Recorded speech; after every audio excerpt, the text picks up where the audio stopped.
Podme, podcast recharge and relax. Hai Podme friends, selamat pagi, siang, sore, dan malam. Kembali lagi di sini di Momakes bersama aku Elvira Suramajoyo atau biasa dipanggil dengan Mae. Dan kali ini nih aku mau ngebahas topik yang seru banget dan kayaknya relate banget sama para mom semua nih.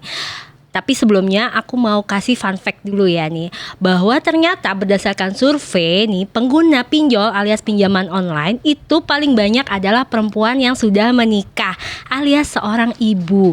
Dan rata-rata alasan mereka untuk meminjam uang melalui pinjol adalah untuk kebutuhan keluarga. Nah kayak misalkan nih, kalau kebutuhan keluarga tuh mungkin kayak renov, pendidikan anak, modal usaha, dan sebagian kebutuhan konsumtif ya. Dan apalagi nih katanya nih di pertengahan tahun ini, di bulan Juni, Juli, Agustus nih, itu meningkat drastis lagi nih moms, karena itu kan musim bayaran sekolah ya, SPP, terus udah gitu pendaftaran sekolah, terus ada uang tahunan sekolah. Nah mulai tuh traffic pinjolnya ningkat lagi nih mam. Nah kira-kira nih ya, kalau berdasarkan data ini, karena banyak peminjam ibu ya, kita jadi penasaran deh, kira-kira salah nggak sih nih kita bayar sekolah tuh pakai pinjol? Dan apakah ada solusi lain nih kalau memang kita kepepet nih harus bayaran sekolah tapi kita nggak punya dana lebih tuh? Kira-kira ada solusi lain nggak sih selain pinjol? Daripada bingung nih mam, di sini sama aku udah ada seorang ahlinya yang akan kita ajak ngobrol bareng-bareng nih soal masalah bayaran sekolah dan pinjam meminjam pakai pinjaman online gitu ya mam. Di sini ada Mbak Gita Argasasmita RFA. Halo Mbak Gita. Halo. Apa kabar? Alhamdulillah baik. Baik. Aduh ini Mbak Gita, boleh tahu dong sekarang tuh kesibukannya apa nih Mbak? Aku masih di Integrita Financial sebagai financial advisor. Terus juga masih ngajar-ngajar juga untuk training dan lain-lain, jadi pembicara, bikin artikel keuangan ya semacam itulah. Semacam itu. Berarti memang expert di bidang finansial nih ya. Mudah-mudahan. Jadi bisa kita tanya-tanya, bisa kita korek-korek nih Mbak Gita ya. Bisa. Sharing-sharing nih. Oh tapi sebelumnya Mbak Gita boleh tahu dong, IG-nya apa, sosmednya? Oke, pasti IG. mam di sini banyak yang ini nih. Oke, kalau Podme friends sama moms yang pengen juga ngobrol sama aku terutama tentang keuangan, boleh ke Instagram aku @gitarga. Tulisannya itu @GHITARGA. @gitarga. Ada ininya nggak? Nih di sini ya, nanti ditulis ya. Ditulis editor ya. Editor di sini.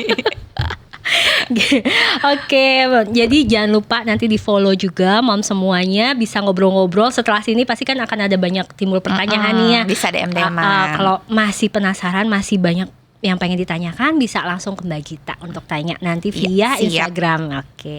Nah kita back to topic nih Mbak Gita. Tadi kan aku udah kasih pembukaan nih mengenai banyaknya pengguna pinjol dari para ibu dan rata-rata untuk kepentingan keluarga, terutama nih di bulan-bulan sekarang nih ya. Iya Juni Juli itu kan pendaftaran lagi masuk ya, sekolah pendaftaran baru. masuk, belum yang perpisahan, belum itu banyak banget sudah. Tidak. Apalagi kalau yang anaknya 2, terus begitu yang satu masuk SMP. Satu aja mahal ya, apalagi lebih dari satu. Nah itu dia kan tuh, kira-kira nih menurut Mbak Gita nih fenomena bayar pinjol pakai apa sih? Mau aku bayar pinjol sih kan sampai bayar sekolah pakai pinjol. Sekolah pakai pinjol itu gimana? Oke, menurut aku dulu kan nggak ada pinjol ya. Kalau zaman dulu tuh ceritanya di bulan Juni Juli, anak-anak mau masuk sekolah baru, terus kenaikan kelas gitu ya. Ceritanya tuh kebanyakan ibu-ibu nih jualnya asetnya, jual emasnya, tuh perhiasan gitu. Musimnya tuh kayak dulu tuh seperti itu. Nah sekarang mungkin karena banyak banget kemudahan terutama dari fintech gitu ya, instan caranya. Nah jadi beralih, kalau sekarang ibu-ibu nggak jualan lagi emas nih, tapi pinjam uang ke pinjol gitu. Kalau menurut aku sebenarnya salah atau enggak, kalau menurut peraturan perundang-undangan sih tidak salah ya gitu. Tapi mungkin ini cerminan bahwa kita kurang bikin budget nih. Terus kita kurang perencanaan nih, sehingga pas ketika uangnya dibutuhkan untuk keperluan anak, nggak ada uangnya. Padahal kan sebenarnya kalau misalnya mau dilihat lagi, kita udah tahu kan, tahun depan nih anak saya mau dari SD ke SMP masuk sekolah gitu, atau ada kenaikan kelas, ada perpisahannya, bla bla bla gitu kan. Setiap tahun tuh udah kebaca gitu kan. Harusnya sih tidak terjadi tuh seperti itu. Harusnya udah dipersiapkan jauh-jauh hari. Jauh-jauh hari. Jadi memang mungkin untuk menghindari gitu. Sebenarnya nggak salah ya, tapi sebaiknya jangan. Apalagi kalau kita kalau punya perencanaan sih kalau punya perencanaan harusnya sih tidak meminjam. Tidak meminjam. Bisa dihindari gitu. Nah, sebenarnya mungkin solusinya berarti adalah memang jauh-jauh hari kita mesti ada financial planning yang betul. Bener. Gitu ya, untuk dana pendidikan anak gitu. Nah, gimana sih tepatnya nih, maksudnya cara yang tepat gitu untuk kita bikin perencanaan dana pendidikan anak gitu. Oke. Sebenarnya mungkin kalau misalnya secara komprehensif nanti moms agak bingung nih ya step by stepnya. Tapi kita bikin ringkes deh. Kita bikin ringkes dengan tiap bulan tuh kita bikin budgeting gitu. Jadi sebenarnya kalau kita bikin budgeting, moms tuh nggak perlu bingung. Sebenarnya saya tuh bisa nabung atau investasi atau enggak sih buat kebutuhan macam-macam, termasuk kebutuhan dana pendidikannya. Sebenarnya bisa, karena aturannya nih udah ada angkanya. Jadi aturannya itu ketika misalnya kita nerima pendapatan, gaji, itu tuh udah ada angkanya 5-3-2, 50%, 30%, 20%. 50% tuh untuk kehidupan sehari-hari yang primer ya. Yang primer loh. Utama. Kalau misalnya nggak dikeluarin nggak bisa meneruskan hidup. Definisinya itu. Ya. Terus udah gitu 30% untuk saving atau investing, 20%-nya buat senang-senang, hura-hura gitu ya. Nah, kita kan jadi ada angka nih tiap bulan sebenarnya 30%. Ya kan idealnya tuh. Ya kurang-kurangnya 20% lah, 20-30%. Nah, dari situ kita kan jadi bisa ngelihat kebutuhannya tuh sebenarnya tahun depan ini anak butuh uangnya berapa. Kita bisa kelola dari si 20-30% itu kan. Gitu, untuk kebutuhan si dana pendidikannya gitu. Nah, yang sering kali terjadi kan yang nggak punya perencanaan itu adalah ya udah tiap bulan tuh let it flow aja. Ada pengeluaran ini keluarin. Dari satu rekening udah nggak ada ini terkhusus primer, yang ini ditargetin 20-30% harus bisa nabung, 20% baru hura-hura. Kebanyakan yaudah 50% hura-hura, 50% buat hidup hari-hari gitu kan. Gitu ya. Malah digabung kadang-kadang rekeningnya. Iya, rekeningnya digabung. Nah, kalau misalnya mengerucut ke dana pendidikan, itu kita harusnya udah bisa ngira-ngira juga. Misalnya anak kita mau masuk misalnya dari TK ke SD nih. TK-nya misalnya dia umurnya 1 tahun. Berarti TK-nya tuh umur 4 tahun ya, masuk TK ya. Terus masuk SD-nya 6 tahun ya kan. 4 tahun kan masuk TK. Masuk SD sekarang 7. Oh, masuk SD 7. Berarti TK masuk 5 TK tahun. 5. Ya, misalnya anaknya umur 1 tahun, berarti kan udah tahu nih, Mams, bahwa saya tuh harus siap uang ketika dia umur 5 tahun. Berarti di usia dia 4 tahun uangnya sebenarnya harus ready, karena biasanya kan uang pendaftaran 1 tahun sebelumnya tuh. Betul. Ya kan. Nah, berarti dalam 4 tahun ini saya harus mengusahakan 20-30% budget saya untuk mengumpulkan dana yang harus ready 4 tahun lagi. Gitu kan. Nah, masuk lagi SD. Anaknya masuk SD nih. SD-nya kalau bisa disiapin dari umur 1 tahun sih lebih bagus ya. Tapi misalnya baru kepikiran pas anaknya TK, 2 tahun lagi mau masuk SD gitu. Dari dalam 2 tahun itu 20-30% yang udah dibudgeting itu dikumpulin buat masuk SD uangnya harus ready Harus gitu. Jadi kan bisa terhindar sebenarnya kan dari apa namanya pinjam meminjam. Asalkan kita merencanakan dengan baik Iya. gitu ya. Ya gitu Mae caranya. Aku tuh sama diri sendiri Gitu kok loh, Mama. Gitu loh caranya. Mae caranya. Anakku 3 loh ya.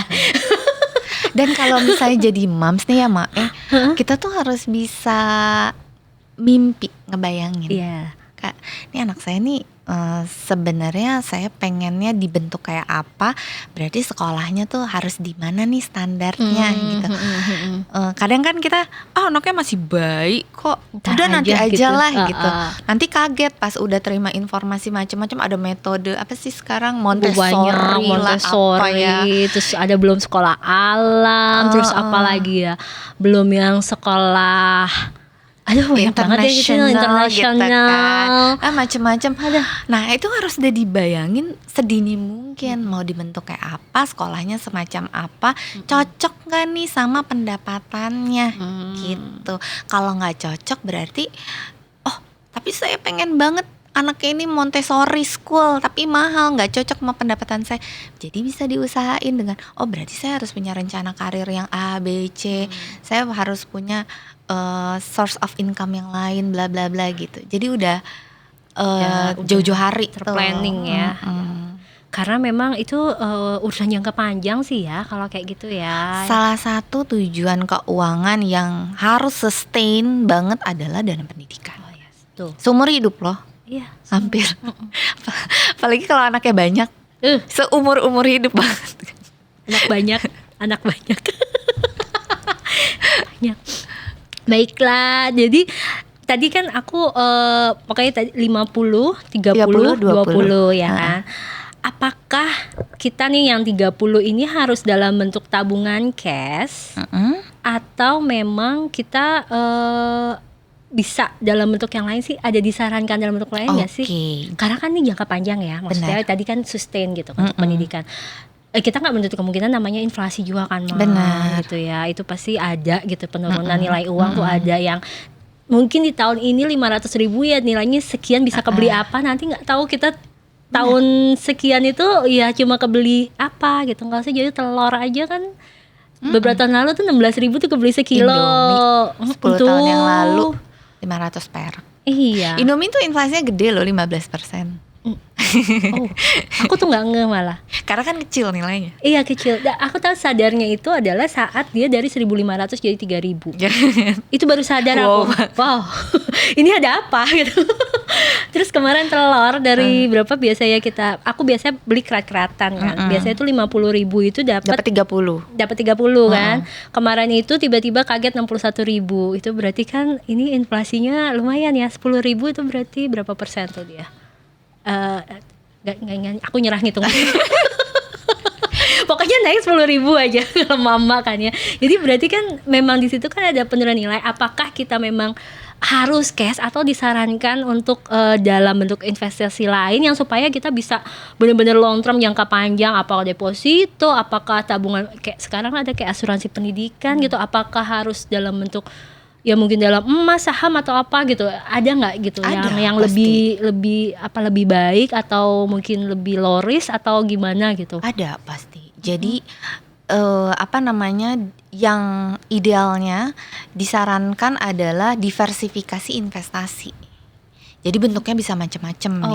Gitu. Jadi nggak cuma satu jenis. Nggak cuma satu jenis dan harus dipisah-pisah posnya. Jadi kita membaginya ke dalam jangka pendek, jangka menengah, jangka panjang. Gitu ya. Jangka pendek itu 1 sampai 3 tahun. Anaknya ini mau masuk tadi balik lagi mau masuk SD 4 tahun lagi dananya harus ready. 4 tahun tuh masuknya ke jangka menengah sebenarnya. Kalau 3 tahun lagi mau masuk SD itu jangka pendek gitu. Jangka panjang itu di atas 6 tahun. Berarti mungkin yang kuliah gitu ya itu. Nah, sedihnya lagi adalah inflasi dana pendidikan adalah inflasi yang terbesar. Salah satu tujuan keuangan yang punya inflasi yang terbesar, yaitu 10 sampai bahkan ada yang 20%. Yes, aku pernah baca ya kan? artikel itu, iya. Iya. Jadi kalau dana pendidikan itu setiap tahunnya naik minimum 15%. Wah. Dan sedihnya memang belum ada tuh yang instrumen yang bisa mengejar full kalau inflasinya itu di atas 15%. Jadi tapi kita bisa mengurangi mengurangi effortnya lah ya. Jadi dengan berinvestasi nih, kalau jangka pendek itu Moms tuh disarankan itu untuk ke reksadana pasar uang, terutama jangka pendek reksadana pasar uang. Kalau yang jangka menengah itu kita bisa ke reksadana pendapatan tetap atau reksadana campuran. Kalau Moms punya risk profile yang tinggi bisa ke reksadana campuran, tapi kalau punya risk profile yang rendah reksadana pendapatan tetap. Jangan mulai pusing ya. Ini mulai Dicatat pusing. dulu aja. Kayaknya Mbak Gita membaca pikiran aku banget. Aku mikirin risk profile tuh apa. Karena kan investasi itu sekecil apapun tuh ada resikonya. Iya, oke. Nah, seberapa besar sih kita bisa menerima konsekuensi resiko itu? Kalau misalnya enggak, aku bisa, pokoknya yang penting aku bisa profit yang tinggi walaupun resiko dari instrumennya tinggi. Nah, kemungkinan risk profile kita tinggi tuh untuk menerima resiko tersebut. Intinya gini, mungkin kalau seandainya nih terjadi loss, karena investasi itu bukan pinjem ya, nggak pasti balik gitu ya. Kalau terjadi loss, kita masih baik-baik aja gitu. Itu Benar, bukan betul. ya. Jadi kita nggak ngerasa kehilangan, nggak ngerasa oh ya udah cuma segitu doang. Nah itu berarti risk profile tinggi tuh, Mam.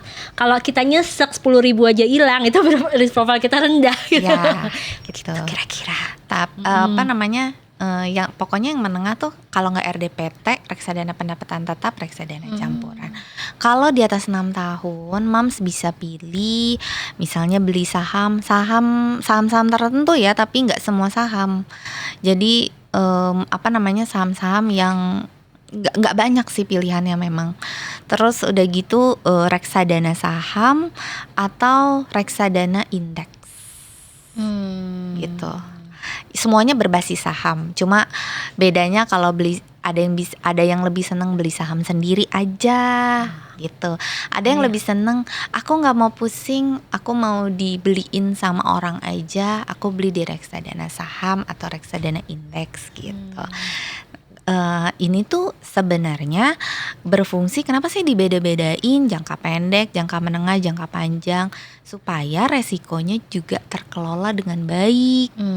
Kalau misalnya nih jangka pendek mau dipakai uangnya 2 tahun lagi, dimasukin ke reksadana saham, terus pasarnya marketnya lagi naik turun gitu kan, pas dipakai turun setengah.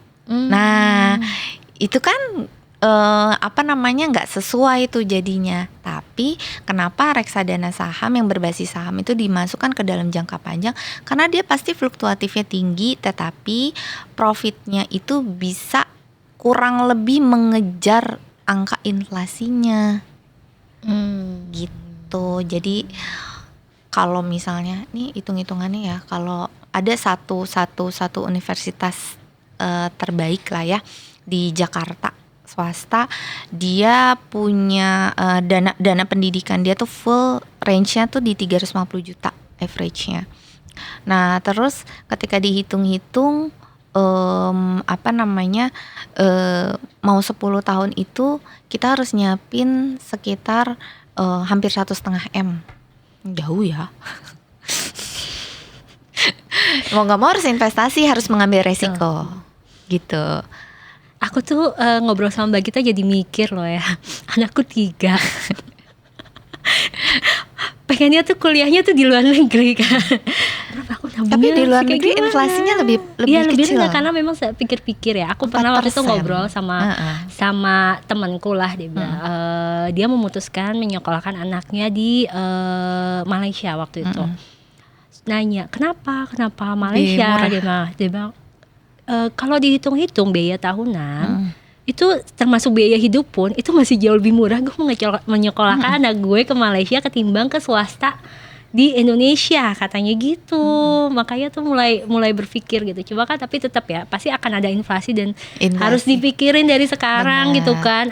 Langkah apa yang kita harus lakukan. Nah, gitu. makanya balik lagi ke yang tadi, moms itu harus pandai bermimpi, berhayal. Oke, gimana supaya nih? jadi motivasi gitu loh. Anakku pokoknya harus bukan harus sih. Maksudnya gimana ya? Bisa diusahakan strateginya gimana Strategi gitu gimana? kan. Ternyata potensi anakku adalah kesini mungkin yang terbaik. Jadi mungkin kalau goal kita udah 100 paling enggak Usahanya juga mengikuti Usahanya kan. mengikuti gitu kan gitu. Ayo Mak, semangat. Cari cuan. Kita tuh menteri keuangan loh. Jadi harus pintar. Harus pintar mengatur-ngatur semuanya ya. Jangan pusing dulu. Semua bisa dipelajari. Semua bisa dipelajari, jangan pusing dulu ya. Nah, oke nih, tadi kan kita ngomongin masalah instrumen-instrumen untuk alternatif untuk investasi gitu ya. Terus supaya itu bisa jangka panjangnya nih bisa terkejar, paling enggak sedikit lah terkejar dari inflasi yang akan Benar. ada gitu. Tapi misalkan nih Mam, kondisi udah terlambat. Kan Nggak direncanakan, sebenarnya tapi literasi terlambat. keuangan Indonesia tuh rendah ya. Rendah. Setauku tuh rendah gitu. Aku pernah baca memang kita tuh nggak terlalu melek keuangan. Jadi bener-bener apa istilah legowo dan nerimo itu berjalan banget di masyarakat Indonesia. Informasi sebenarnya banyak sekali. Cuma memang yang aku rasain karena terlalu banyak informasi kita jadi bingung. Jadi bingung. Ngurutinnya. Saya harus mulainya tuh dari informasi yang seperti apa sih? Gitu ya, iya. Dan mungkin juga masalah habit juga kali ya. Kita kurang suka baca. Orang suka baca sama kalau menurut aku tuh yang istilah kata ya udah jalanin aja apa yang ada hari ini. Nah, itu juga itu berpengaruh sih. Tapi nih misalkan kondisi kita memang sudah terlambat, taruhlah anak tuh udah posisi misalkan mau kuliah nih. Nah, ternyata biayanya juar. Kayak yang paling bikin shock itu sebenarnya kuliah ya. Gak usah kuliah, masuk SMA, SD aja. SD lebih mahal loh daripada kuliah. Aku tugasnya ngitung perencanaan pendidikan klien. Tapi aku yang pusing. Kayak, kok bisa sih? Gitu. Apalagi yang bayar ya. Apalagi yang bayar. Pernah waktu itu dari ngumpulin brosur sama suami, kata suami, ini anak dibayar sekolah kayak gini, lulus dari sana auto tajir nggak, kata dia. Enggak juga masa. Nggak ada kepastian ya. Nggak ada kepastian. Ya sudahlah. Tapi mau gimana ya? Kita mesti. Berarti kan memang benar-benar mesti direncanakan. Nah, seandainya udah terlambat, apa yang harus kita lakukan? Oke, yang harus kita lakukan adalah bikin review keuangan atau financial check up. Kadang-kadang kita mengambil keputusan itu tidak berdasarkan data, tapi kayaknya aku nggak punya uang deh. Kayaknya aku nggak punya apa-apa, jadi aku pinjam aja. Instan. Jadi biasakan kita tuh kalau mau mengambil keputusan keuangan apapun itu berdasarkan data dulu. Kita nih ibaratnya rumah tangga tuh kayak perusahaan. Harus ada daftar asetnya, ada daftar kewajibannya, hutang-hutangnya apa aja gitu. Nah, siapa tahu di antara daftar-daftar aset itu ada aset yang cash, liquid gitu ya. Ada aset-aset yang digunakan tapi kurang dimaksimalkan, ada aset investasi itu nyelip gitu. Karena kita kan kurang biasanya yang aku temui itu kurang administratif gitu terhadap kekayaan kita. Nah, itu di list dulu tuh. Siapa tahu dari daftar aset tersebut itu bisa dimanfaatin buat masuk kuliah. Contoh misalnya punya perhiasan emas, kalau ditanya punya perhiasan emas berapa gram sih? Gitu. Biasanya apa ya? Berapa gram ya? Emasnya berapa persen ya? Bahkan nggak tahu, padahal dipakai tiap hari gitu. Terus aset-aset investasi yang kadang suka nyelip tuh. Oh, saya pernah buka tuh reksadana di mana tapi nggak tahu sekarang gimana. Nah, dicari tahu tuh kondisinya gimana gitu ya. Kewajiban-kewajiban kayak hutang-hutang tuh juga dipertimbangkan. Maksudnya gini, kalau misalnya memang hutang kita takutnya terlalu banyak, terus kita ambil pinjaman lagi, takutnya kita kan nggak bisa bayar, gitu. Terus yang suka terlupakan juga adalah source of income yang tahunan. Kayak misalnya nih kebanyakan karyawan itu ada Bonus loh ya? yang punya bonus, THR, itu juga bisa dimanfaatkan gitu. Cuma penyakitnya kadang-kadang yang seperti itu tuh kayak ya udah masuk ke rekening gaji, ya udah nguap gitu aja karena nggak pernah dipisahin.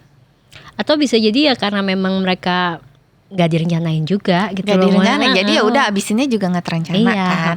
Nah, jadi lihat tuh kulik-kulik dulu, review keuangannya dulu. Kalau misalnya, oh ya aku tuh emang nggak punya apa-apa mbak gitu. Terus emang ini harus mau minjem. Nah, kalau misalnya rasio untuk berhutangnya masih boleh, artinya masih di bawah 30%. Oke, berarti ini dalam kondisi darurat boleh nih ngambil gitu ya. Asal dengan catatan ini mindful ya bahwa ini tuh bunganya besar dan harus dibayar tepat waktu. Karena konsekuensinya kalau misalnya nggak dibayar tepat waktu, Menggulung bunganya ya. besar loh Besar gitu. banget. Atau punya alternatif lain, misalnya kan kalau yang di fintech itu dipinjal tuh lumayan besar nih. Karena instan. Yang kita nyari yang tidak instan deh, misalnya ke Pegadaian atau misalnya ke bank kayak yang tanpa agunan bla bla bla, itu kan bunganya lebih tinggi, lebih rendah gitu. Coba alternatif yang itu dulu gitu. Gitu. Jadi mungkin yang pertama adalah di review dulu gitu ya keuangannya, mana yang bisa kita manfaatkan, mana yang ya pokoknya dicek dulu lah gitu. Harta-harta yang nyempil. Nyempil kan kita nggak tahu ya sih. Kita nemu 50.000 di kantong aja bahagia. Sering kan? Ya sering kan ya kan. Tahu-tahu ada uang 50.000 ditanggung bulan ya. Apalagi itu siapa tahu punya harta kesempil yang bisa kita manfaatkan untuk memenuhi nih pembayaran sekolah gitu sebelum kita memutuskan untuk pinjol. Nah, kalaupun memang udah kepepet banget, bener-bener harus mindful banget. Ini sesuai kebutuhan, minjemnya jangan butuhnya 10 juta, dipinjemnya 50 juta. 10 juta butuhnya, terus kemudian kayaknya 15 juta aja deh, 5 juta bisa buat staycation gitu. Nah, itu jangan ya. Jangan. Apalagi kalau liburan tuh jangan minjem. Jangan gitu. Jadi memang benar-benar kita harus Stick sama budget. iya, stick to the budget gitu. Kalau ini memang udah kepepet. Tapi kalau masih panjang nih, anak kita masih kecil, masih ini sedini mungkin, sebisa mungkin mom kita untuk merencanakan, betul ya Mbak Iya, Gita itu ya. paling baik tuh kayak gitu. Paling baik. Direncanakan. Jadi harus direncanakan. Kita memang aduh ini kayaknya memang kita tuh udah ruwet gitu dunia gitu. Ditambah kalau punya utang kan Ditambah tambah punya ruwet utang ya. tambah ruwet lagi, tambah pusing gitu. Jadi memang harus kita pintar-pintar mengelola keuangan. Diskus juga sama suami ya, diskusi sama Dan suami ya. mengelola ekspektasi. Oh ya.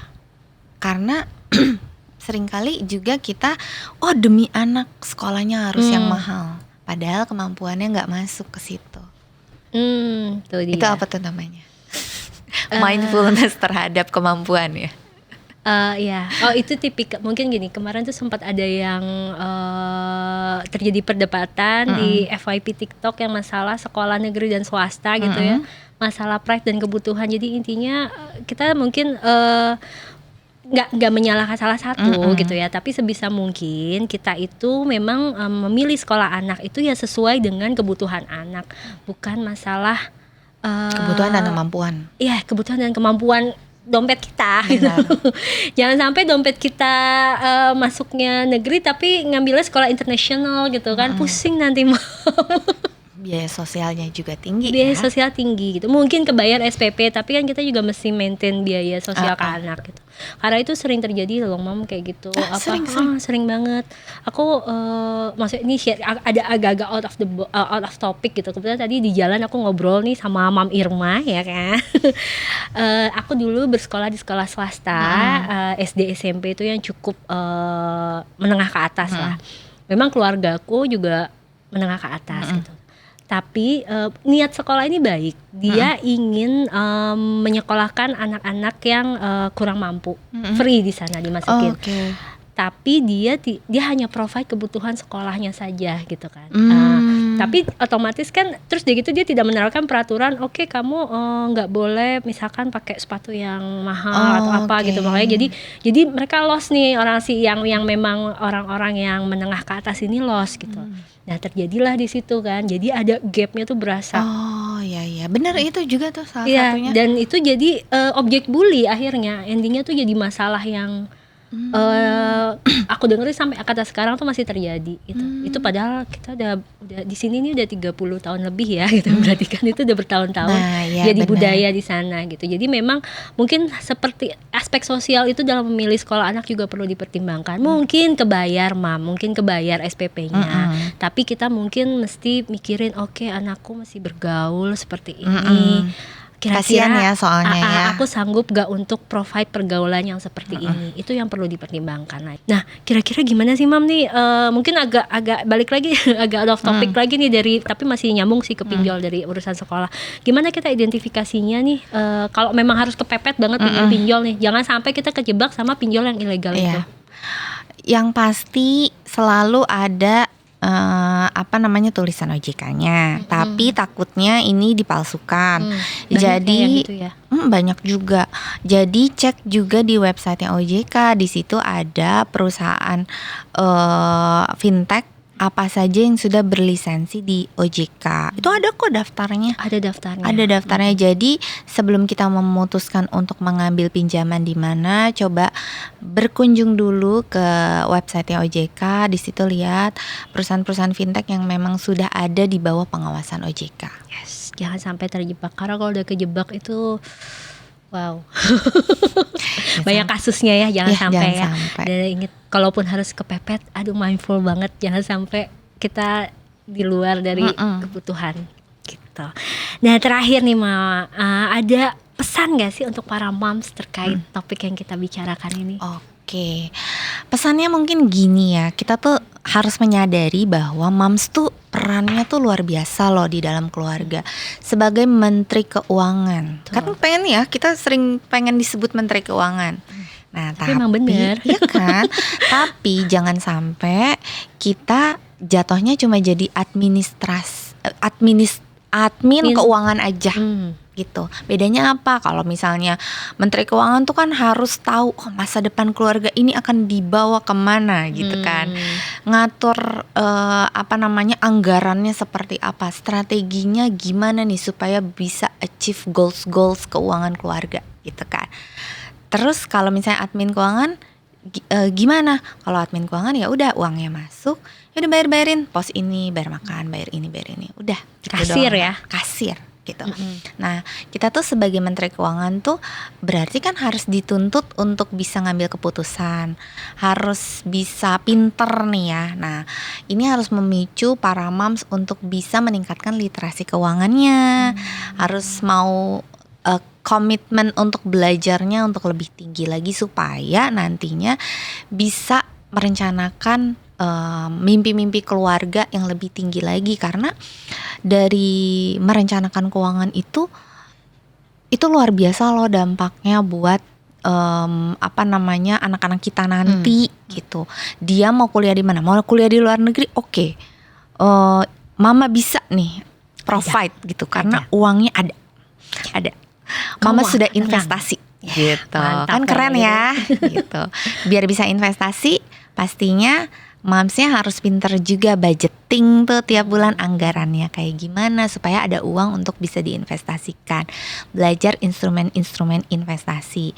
Pokoknya sebelum mengambil keputusan keuangan semuanya berdasarkan data. Biasakan berdasarkan data, jangan berdasarkan feeling gitu. Karena uang itu data. Uang itu angka, ya kan? Data, angka. Oke. Baiklah, terima kasih Mam Gita. Ini insightful banget, ya ampun. Aku senang banget nih bisa diajakin ngobrol sama para moms di sini. Berarti nanti kita bisa lanjut lagi. Insya Allah bisa. Kita bisa jadi lagi. Dengan topik-topik yang beragam lagi ya. Yes.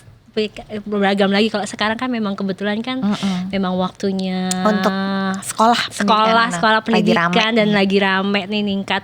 Cuy pinjol tuh tiba-tiba data ya untuk kebutuhan sekolah. Jadi coba kita bahas. Semoga ini bisa memberi masukan buat mom, jadi bahan pertimbangan untuk mengambil langkah-langkah keuangan ke depannya nanti. Dan jangan lupa kita mulai start budgeting dari sekarang.